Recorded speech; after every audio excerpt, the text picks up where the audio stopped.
Makhosi amakhulu engane zakwethu ndawuwe. Thokoza zingane zedlozi. Ngithi ake nginibingelele nje nonke emagumbini amanamhlaba. Emhlabeni wonke. Hello. Ngiyethemba ukuthi ni right ngene. Before ke siqale le video yanamhlanje. Njengenjwayelo ngicela nje ukuthi abantu ufisa aqala ukubona lo buso, just subscribe, press the red button lapho ebhalwe subscribe. Ishintshe ibe grey, and then if uzosithanda isihloko esizokhuluma ngaso namhlanje, just like the button and share this information with anyone on social media, maybe Facebook, Twitter, Instagram. Ngabala ngifike kude. Lana ke isihloko engizokhuluma ngaso soqhubeka namanzi.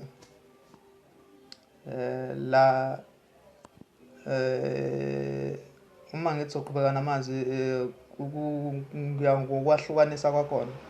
Cishe esihlokweni esidlule siqale ngamanzi abusisiwe.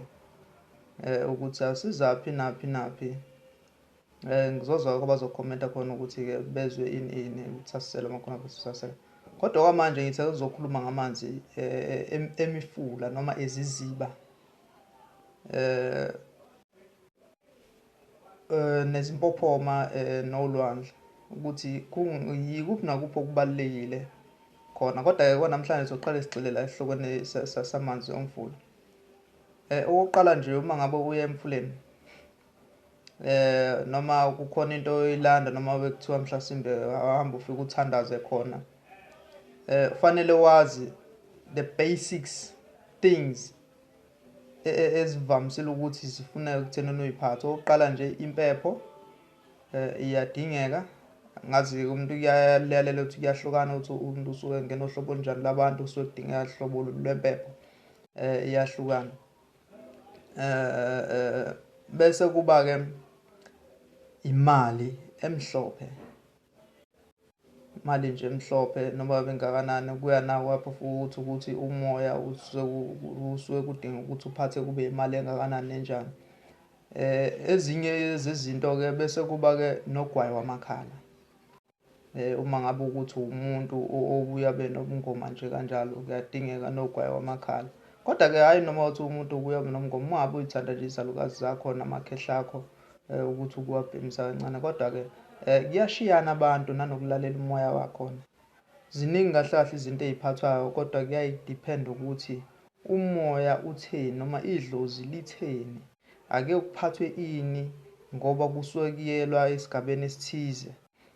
Kusuke kuyiwa nganhlosoni emanzini. Kuyashiyana. Okunye futhi ngiyathanda ukuthi kubalekile. Ngicabanga ukuthi abantu abaningi abanye bazokwazi kakhulukazi abasuke bebabe abathandazo ohambile. Amanzi nawo eziziba ayabusiswa ngenza kwethu. Kuyakhulekwa nje emanzini before ungene kuwona. Kwawona uqobuzo wathinte ngesandla sakho manje usuconnecte kahle, usuhlangane kahle nodlozi kamoya.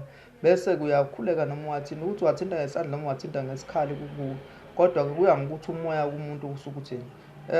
Izinto engithanda ukuthi ziqapheleke. Isiziba ave siyingozi kakhulu ngoba imvamisa asuke sihamba nomnikazi wesiziba. Ngikhuluma ngedamu, ngikhuluma ngesiziba. Isiziba la umuntu angene khona eyathi mangabe kudilika umoya ngempela noma ethunyiwe, angena aphume nesibane sivutha, aphume maqedana asebenza abantu engakazi aziyothwasa, engakazi asashona impintweni. Angangena ekseni aphume ntambama lishona umuntu. Angena omunye kuphela u3 days abuye, kuphela u7 days abuye. Kodwa imvamisa kuvamisile ukuthatha isikhathi eside umuntu osuke engena esizibeni. Ngizoyibamba ke la. Ngiyacela nje ingane zakwethu ukuthi abantu bebeqaphele futhi bakunotice isiziba akusiyona into kanoma ubani. Ave siyingozi.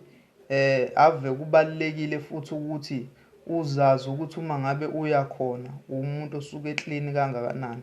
Make sure ukuthi uclean. Phecelezi akukho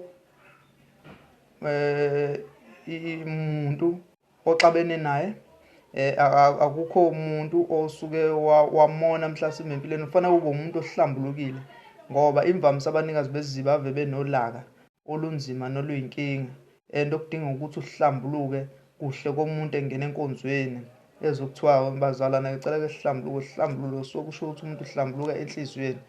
Okunye ngenza kwethu ngiyacela ukuthi uma ukuthi khona enifisa ukukwazi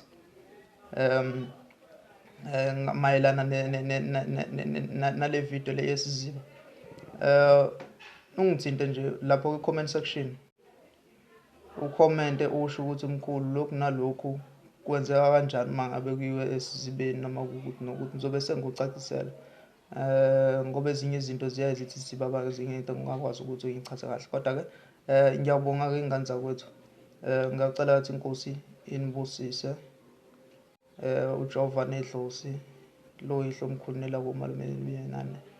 Amen.